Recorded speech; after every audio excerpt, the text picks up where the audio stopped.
Well, hello, friends. Mark Holmes here with my buddy Cowboy Joe Boo, as well as Joe Bear in the house. And as always, I want to thank you all for watching, commenting, subscribing, and being part of the Joe Boo Sports Report. Without you guys, as well as you ladies, you know that this literally does not work. So let's get over for business here. And let's wake up those football gods here on this Monday. That is Valentine's Day. And let me check the birthday list real quick. Make sure I don't have any birthdays. Oh, my goodness. I missed yesterday on Super Bowl Sunday. James Carroll, it was your birthday. Happy birthday to ya. Happy birthday to ya. Happy birthday. Sorry, I missed that yesterday. I got to get better with this, but I got to remember that tomorrow is Tony Lopez's, and I will check that out in the morning. But also, too, it's Valentine's Day. Fellas, make sure you take care of you ladies. You know what? My wife, I ended up going out because I was like, let me take you out to get some perfume, or let me take you to Bed and Bath so you can get some lotions and things. She's like, I got plenty of lotions. I don't go anywhere. I don't need any more perfumes. I got more perfume than I can use. You know, Gina gave me this great perfume, and I love that. So I don't need any other perfumes and stuff. So it's like, okay. Well, let me take you out close. Well, you know, I don't need any clothes and stuff. And I'm like, I'm trying to take you out and do some things. She said, no, you don't understand. The thing that I value the most is that one-on-one time with just you and me, more than anything else you could buy. I'm like, oh, okay, cool. I got you, baby. So that's exactly what we did Saturday. We spent some great time together, and I'm going to make sure I spend some more great time today. But, you know, I'm still going to go out and get her some flowers to go. You know, I'm going to get her flowers. But anyway, today, the day after the Super Bowl, congratulations to the Rams. We think that this football season is over, right? Oh, it's a long off season. I literally had a person say yesterday, after the Super Bowl was over, no more videos until training camp. And I was like, cocaine is a hell of a drug. I'm like, are you serious? I don't think most of the people understand. The league year starts 3/16, March 16. Today's the 14th. So the beginning of the league year starts, and remember, this is a short month because there's only 28 days. In a month, the league year begins. Now, here's what's crazy. The Super Bowl was yesterday, right? The league year doesn't start till next month, but it never stops. Because the day after the Super Bowl today, waivers begin. Teams can start waivering players. What does that mean? Well, there's releasing and then there is waiving. Waive versus release. I want to read that to you so we all understand that there is a difference between the two. Because teams right now have to look at the salary cap. It's not like teams say, we're going to go on vacation till the league year starts and then we'll deal with, you know, the shortfall of cash. No. They got to deal with that stuff now. So, when a player is released or waived, there's a difference between the two. Waiver is you are within your first 4 years of your contract. When you are waived, what happens is a team can pick you up at the terms of your original contract. Release means you've had more than 4 years and you're a free agent at that point when they release you. Your contract is done. And the team, if there's something less to that contract, they end up eating it. So it behooves you, if you can waive a player who's less than 4 years to get cap relief than it does to release a player. Now, the waiver period starts, like I said, today. You're going to start seeing players, big name players, that teams are going to jettison because they say we've got to get ourselves into the cap. So there's going to be players available. One player, now this is where it's interesting, and whenever I hear this, I know it's not going to happen. yesterday a report came out that the Colts are likely to trade or waive Carson Wentz. It's so funny how we always hear trade. Well, they're going to try and trade him. Okay, true. You can try and trade him. But when you say trade or release, that kind of says no matter what, you're getting rid of him. Why should I give you something if you're going to cut him? How many times we heard, we're going to trade or, Des Bryant. Okay, it doesn't happen. It doesn't happen. It doesn't happen. Very rarely does that ever happen. They just wait till they're cut. And the reason why players will need to be cut before the beginning of the league year is that 3/16, their contract becomes guaranteed. And basically, if Carson Wentz is on the roster at the beginning of the league year, 3/16, then that means they have to eat. His contract is now fully guaranteed for that year. And it's more than just Carson Wentz. This is where the watch for DeMarcus Lawrence, for Amari Cooper, you could say Zeke Elliott, but, you look at the big-name players that you have that have contracts, even Anthony Brown, that you say the Cowboys, if they release him before that time, they can save on their contract. This was the problem we had last year with Jalen Smith, because as we got closer and closer, it's like, are the Cowboys going to release him? Are they going to release him? Are they going to release him? They could have saved money had they released him before that deadline. Once you got that to the 20th of last year, it was like, okay, we're in now. There's nothing we can do about it. So that means we have a month to watch to see what they do with those players. Also, this month, 8 days from now, the 22nd, the tagging period begins. Franchise tagging. Some people say we may tag Dalton Schultz to hold on to him. Give us some more time to work out. Guys, that's a week from tomorrow. And then, in 2 weeks, the combine starts. 3/1.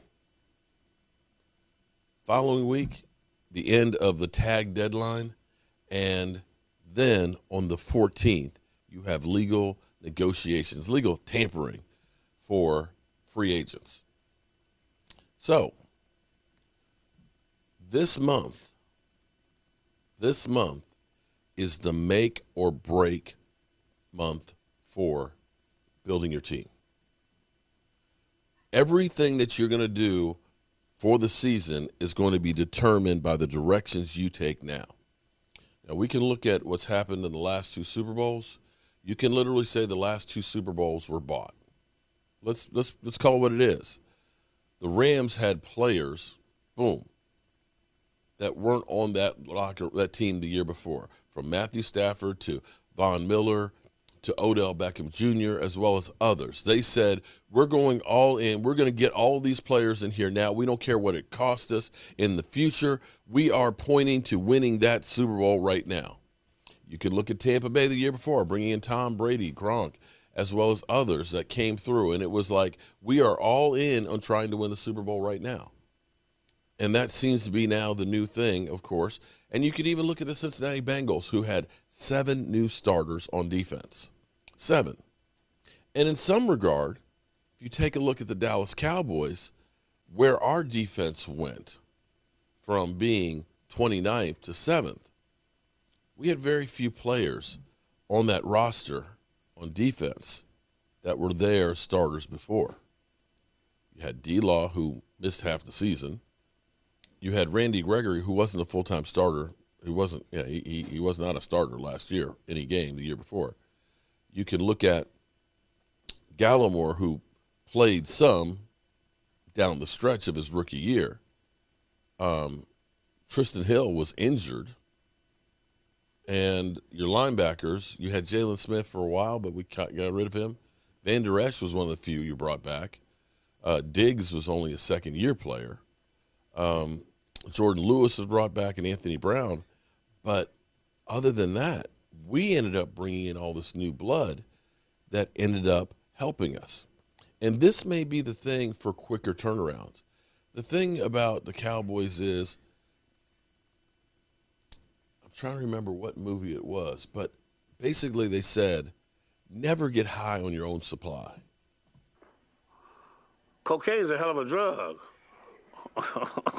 And I think the Cowboys get high on their own supply when it comes to drafting, that they think that they're so good that that's all they have to do to get to a Super Bowl. But see, you have to understand that building a team is all of the above. You got to draft well and get some studs, cornerstone pieces, but you have to supplement it with free agencies, guys that can take you to another level. See, for me, the Cowboys, A, have an identity problem on offense. I don't know what kind of offense we really are. And B, on defense, we can't stop the run consistently. I think if the Cowboys look at this offseason and saying, what is going to be our identity and what are the players that are going to fit the system? We know Mike McCarthy likes to pass. They're not big run teams, and Zeke Elliott is not, I don't think at every down back he needs to be on a pitch count. And on defense, we have to look at it and say, not necessarily Ndamukong Suh, but you need to find some dogs that are kind of like Ndamukong Suh to be those big nasties in the middle, to start getting this defense to be rock hard. I look at both of these teams and looking at how their defenses pounded each other and looking past some of these teams that are high-flying offensive teams that they shut down to get there to the Super Bowl. It's the wave of the future. So, it's Valentine's Day. I'm going to go ahead and change everything. Starting today, it'll be a new playlist. Don't sleep on the Dallas Cowboys 2022 as we turn the page on 2021. And now it's time to start focusing in on next season.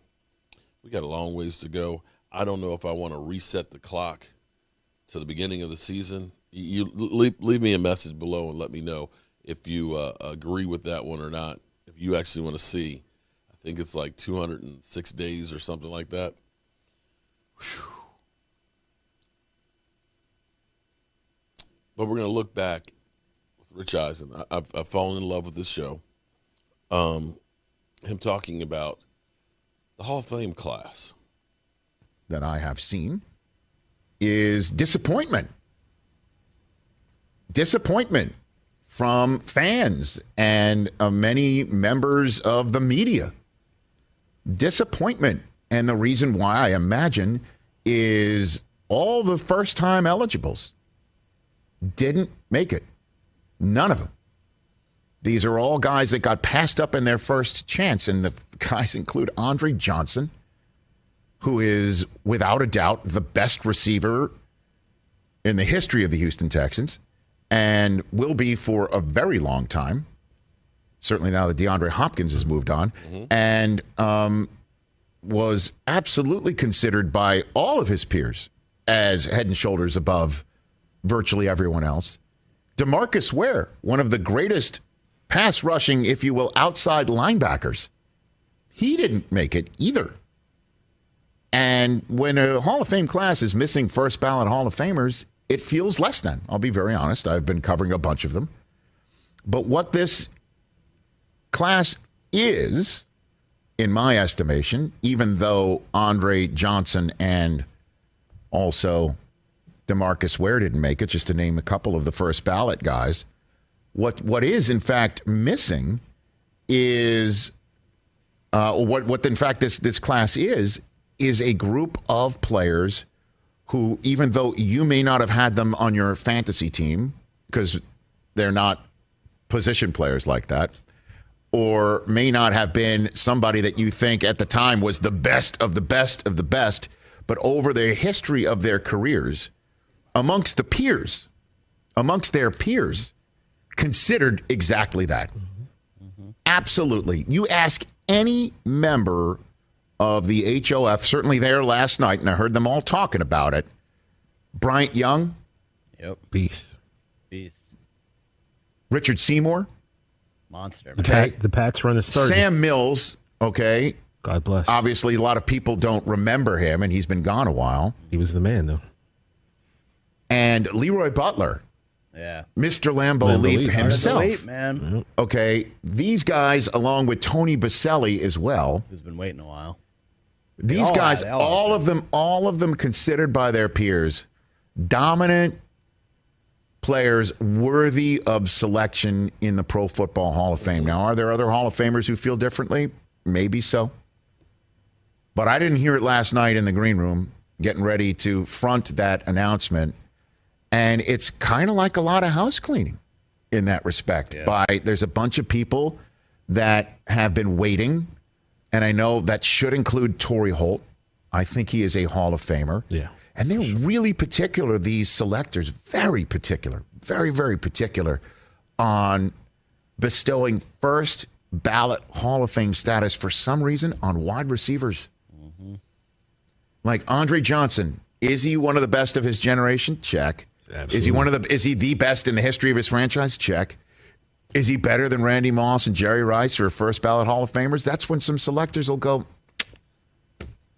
got to sit there and think about that one, because when you do that, you are bestowing this person with the status equal to those in that hall. And for some reason, that's not afforded to quarterbacks or defensive ends. That was a big issue when T.O. came up. T.O. has all the numbers, all deserving of being a first ballot. Waited 2 times, got in on the 3rd try. And that's why I think he wound up being at the UT Chattanooga to announce it, gave his speech, which is kind of crazy that he did not allow himself. And I haven't seen him back there yet either. Yep. Mm-hmm. No Canes either. I know there are some Canes in the Hall of Fame that are kind of like, what gives there? No Reggie Wayne. He was up for it. And Devin Hester. Yeah, that was kind of strange. Devin Hester not making it either.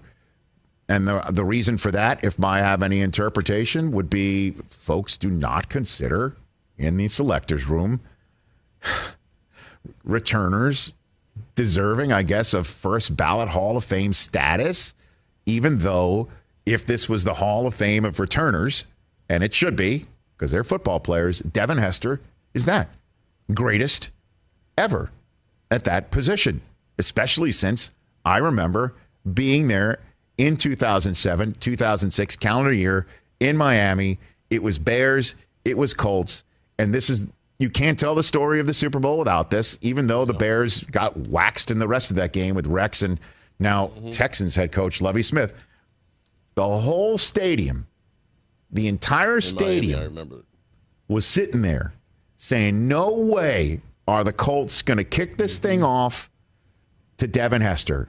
And there is no way they're going to let him do his thing. And there's no way, even if they somehow let him do his thing, that he would absolutely come up with a kick return for a touchdown to open the Super Bowl. Like, we're never going to see that. And the greatest moments, individual achievements in the history of sports, or wait a minute, just to make sure that I sound like it's highfalutin, in the history of sport.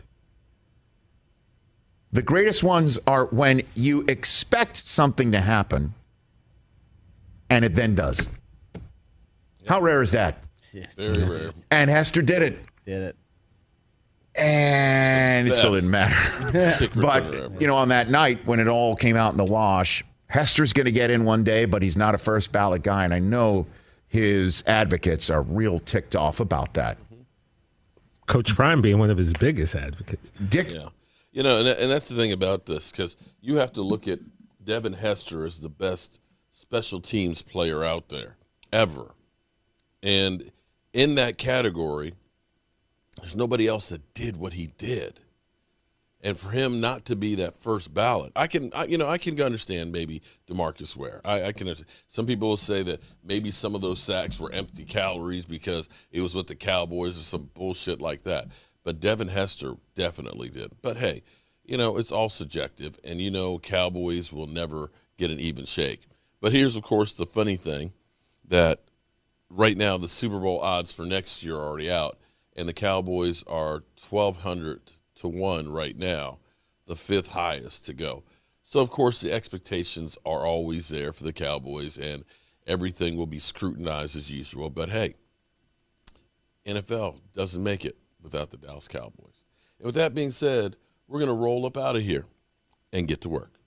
Our Colts here, and as always, I want to thank you all for watching, commenting, subscribing, and being part of the Joe Boo Sports Report.